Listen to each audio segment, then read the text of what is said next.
fardaaf gaarii akkuma beektanii yoo fardi jiraate gaariin wanti wanta irra kaamu hin jiru yoo ta'e fardi qobaasaa hojjechuu hin danda'u. Dabalataan immoo gaariinis jiraate wanti baatu jiraate wanti harkisu hin jiraanne inni kun jiraachuu hin danda'u jechaadha. Faayidaan qabu jechaadha. Kanaaf gaa'ellii fi jaalalli akka fardaaf gaariiti gargar walirraa bahuu hin danda'anii jedha. Namni kan biraan immoo akkas jedha. Gaa'ela milkaa'e jechuun yeroo baay'ee deddeebi'anii jaalala nama tokkootiin qabamu jechuudha jedha. Baay'ee barumsa guddaa of keessaa qaba kun. Jaalalli hundumtuu jaalala dhugaa miti. Nagaaniif araarri Waaqayyoo bakka jirtan hundumaatti hunduma keessaniif haa ta'u. Jaallatamtoota daawwattoota sagantaa keenyaa akkam jirtu? Kuni sagantaa gaa'elaa fi maatii kan jedhu karaa miidiyaa Jesus Method Ministry qophaa'ee kan isiniif dhiyaatu. Sagantaa kana jalatti kan nuyi isiniif qabannee dhiyaannu gorsa gaa'elaa fi akkuma kana leenjii gaggabaabaa gaa'ela wajjin wal qabatu waan ta'eef jireenya gaa'ela keessaniif baay'ee ergaa guddaa kan isiniif ta'u as keessaa argachuu dandeessu. Kanaaf egaa ergaan kun akka isiniin dabarre subscribe gochuudhaan maatii ta'aa isiniin jechuun barbaada.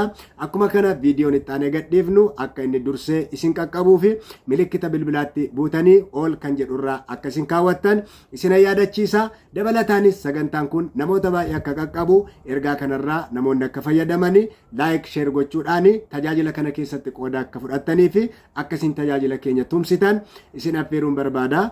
Galatooma akkuma kanas immoo hamma dhumaatti ana wajjin turaan affeerraa kooti. Waaqayyo ayyaana isaa hunduma keessaniif haa baay'isu. Guyyaa har'aa barumsa baay'ee barbaachisaa ta'e isiniif qabadhee dhiyaadheera.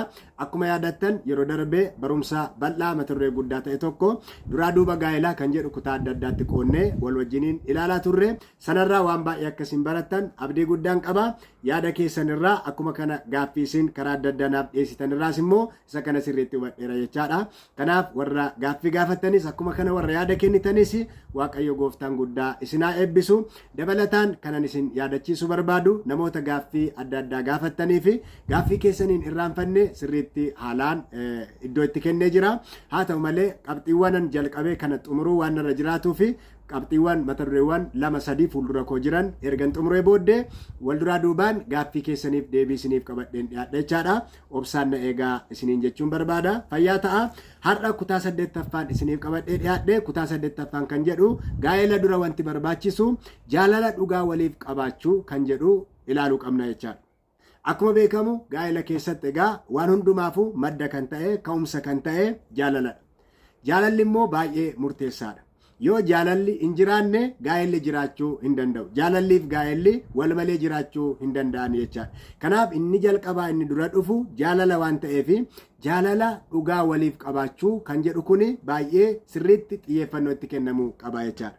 Macaafa qulqulluu keessaa yommuu dubbisnu jaalalli akkuma beekamu kutaa jireenyaa keessatti iddoo olaanaa qaba. Kutaan jireenyaa kamiyyuu kan jaalala hin barbaanne hin jiru jechaadha. Iddootti jaalalli hin fayyadne tokkollee hin jiru.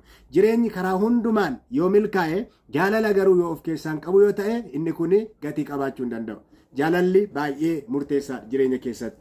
Macaafni qulqulluun maal jedhaa? Tokkoffaa Qorontos boqonnaa 13 lakkoofsa 1-3 akkuma kana lakkoofsa 13 irraa yommuu dubbisnu waa'ee jaalalaa jireenya keessatti waan baay'ee akka inni bu'aa qabu kutaa macaafa qulqulluu keessaa argina. Akkas jedha Phaawulos warra Qorontosiif yommuu barreessu isa duraa Qorontos boqonnaa 13 lakkoofsa 1-3 afaan namoonni yookiis afaan ergamoonni Waaqayyo dubbataniin dubbadhee jaalala yoon qabaachuudhaa baadhee ani akka sibiila kililchuu yookiis dibbee koshkosh jechuun ta'e raajii dubbachuudhaaf kennaa qabaadhee dhoksaa jiru hundumaas beekee beekumsa hundumaa qabaadhee gaara iddoo isaatii hammam bututti amantii guutuus qabaadhee jaalala yoon qabaachuudhaa baadhe garuu ani homaa miti. Wantan qabu hundumaas warra dhabaniif hiree ittiin of jajuudhaafis dhagna kooyyuu dabarsee kennee jaalala yoon qabaachuudhaa baadhe garuu homaa waa'ee anaaf hin baasu. Kutaa kana keessatti yommuu ilaaltanii wantoonni gaggaarii ta'an baay'een isaanii ibsamaniiru. Fakkeenyaaf as keessatti afaan namoonni yookaan ergamoonni dubbatan hundumaa dubbadhe jedha. Kana jechuun maal jechuudha? Dandeettii cimaa ta'e qabaadhe, beekumsa cimaa ta'e qabaadhe. Kana duwwaa miti amantii guutuu qabaadhe. Gaara iddoo isaatii hammam bututti amantiin koo guddaa ta'e. Dabalataan namoota gammachiisuudhaaf dhagna koo dabarsee kennee haa ta'u malee kan hundumaa godhee yoon jaalala hin qabu ta'e garuu kun anaaf hiikan qabu akka sibiila kililchuu akka dibbee koshkosh jechuun ta'e kun anaaf waan tokko homaa waa'ee hin baasuu jedha Phaawulos iddoo kanatti yommuu dubbatu. Kanaaf egaa jaalalli baay'ee murteessaa ta'uu fi jireenya keessatti baay'ee waan hundumaarra akka inni caalu kutaa kana keessaa argina jechaadha. Achumaa boqonnaa 13 lakkoofsa 13 irraa maal jedha? Egaa amantiin, abdiin, jaalalli isaan kun sadan hafanii jiraatu, isaan keessaa garuu jaalalatu caala. Jaalalli waan hundumaarra akka caalu dubbata iddoo kanatti immoo. Abdiirra jaalalliin caala, amantiirra jaalalliin caala. Isaan kun sadan keessumaa hafanii jiraatu. Keessaa garuu eenyutu caalaadha? Jaalalatu caalaa jedha. Kanaaf egaa jaalalli waan hundumaaf murteessaa fi ka'umsa akka ta'e kutaa kana keessaa argina. Haa ta'u malee jaalala yommuu jennu karaa adda addaan ibsuu ni dandeenya jechaadha. Karaa adda addaan ibsuu dandeenya. Fakkeenyaaf afaan Giriikiitiin jaalalli bakka 4 gurguddaatti qoodama yookaan immoo iddoo jechoota 4 gurguddaatiin ibsama. Afaan keenyaan garuu jaalala kan jennu kun jaalala walumaa galatti jaalalli jecha tokkoon ibsama jechaadha. Fakkeenyaaf jaalala yommuu ilaalle jaalalli obbolummaa jira. Obboloonni kan wal jaalatan namni nama ta'uu isaatiif kan wal jaalatu inni kun jaalala keessaa tokkodha. Jaalala waliiniiti jechaadha. Inni kan biraan immoo jaalalli maatii gidduu jira. Fakkeenyaaf abbaan kan ijoollee isaa jaalatu, ijoolleen kan warra ishee jaalattu, haati kan isheen ittiin ijoollee ishee jaalattu, inni kun jaalala maatii keessaati jechaadha. Inni kan biraan immoo jaalala yommuu ilaalle jaalala haadha manaaf abbaa manaa gidduu jiru yookaan immoo jaalala saala waliif faallaa ta'e lamaan dhiiraa fi shamarran gidduu jiru. Isa kanas immoo akka jaalala tokkootti ilaalla jechaadha.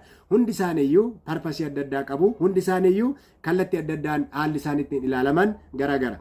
Dabalataan immoo inni baay'ee murteessaa ta'ee fi barbaachisaan jaalala agaaphee kan jedhamu jaalala Waaqayyo uumaan ijoollee isaatiif qabu, saba isaatiif qabu. Inni kun jaalala addaati. Kanaaf egaa isaan kana hunda isaa tokko tokkoon ilaaluudhaaf yoon amma yeroo hin geenyellee gara fuulduraatti bal'inaan ilaaluu hin dandeenya. Inni baay'ee irratti amma xiyyeeffannoo gochuu barbaadu jaalalli hundumtuu akkuma barbaachisummaa isaatti ta'e keessumatti jaalalli amma sirriitti xiyyeeffannootti kennine ilaallu jaalala hiriyoota lamaan gidduu jiru, jaalala dargaggeessaa fi dargaggeettii gidduu jiru, warra wal kaadhimmatan gidduu jiru, jaalala akkamii akka inni ta'uu qabu kan irratti xiyyeeffanne ilaaluudha jechaadha kutaa kana keessatti. Hariiroo gaa'elaa fi jaalalaa ibsuu fi barreeffamoota adda addaatu jira. Isaan kana yommuun ilaalu baay'ee barumsa guddaa kan na barsiisan waa baay'ee argadheera. Isaan keessaa qabxiilee lama isinii qooduun barbaada. Namni tokko akkas jedha. Jaalalliif gaa'elli akka fardaaf gaarii kan waliin adeemanidha. Kan gargar hin baanedha jedha. Kun sirrii dhuguma. Jaalalliif gaa'elli gargar ba'uu hin danda'ani. Love and marriage go together like a horse and a carriage.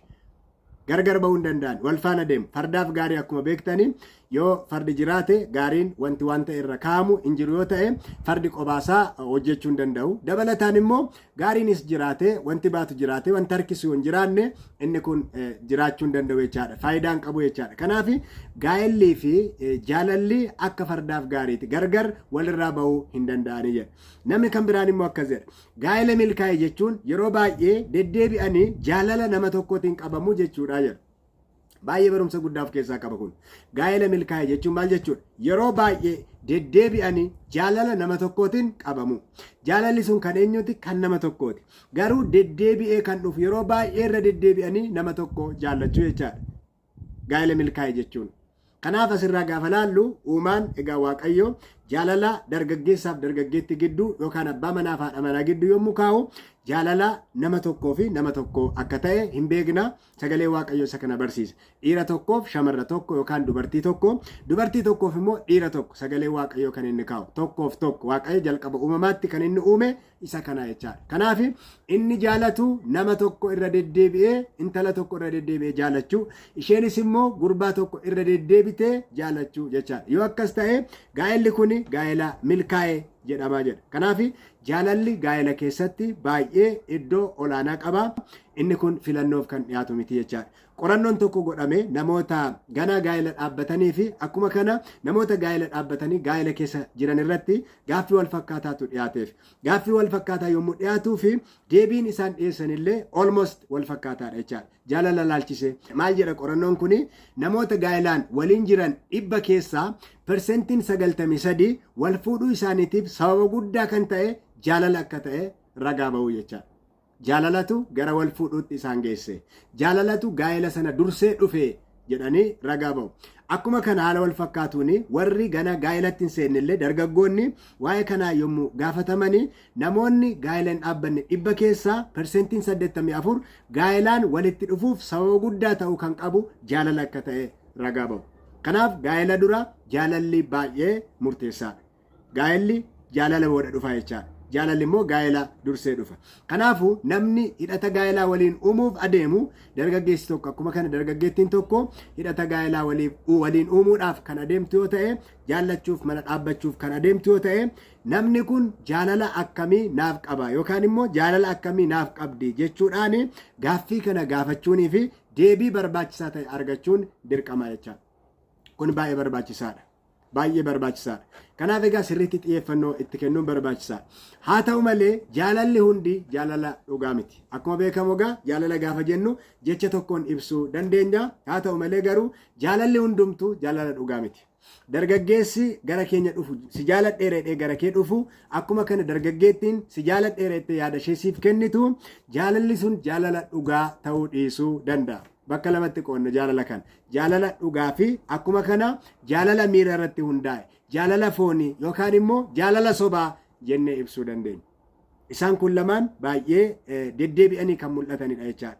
Keessumaa gaa'ela dura dargaggoota balaa baay'eetiif akkuma kana cubbuutti kan kuffisanii isaan kana gargar baafatanii beekuu dadhabuudha.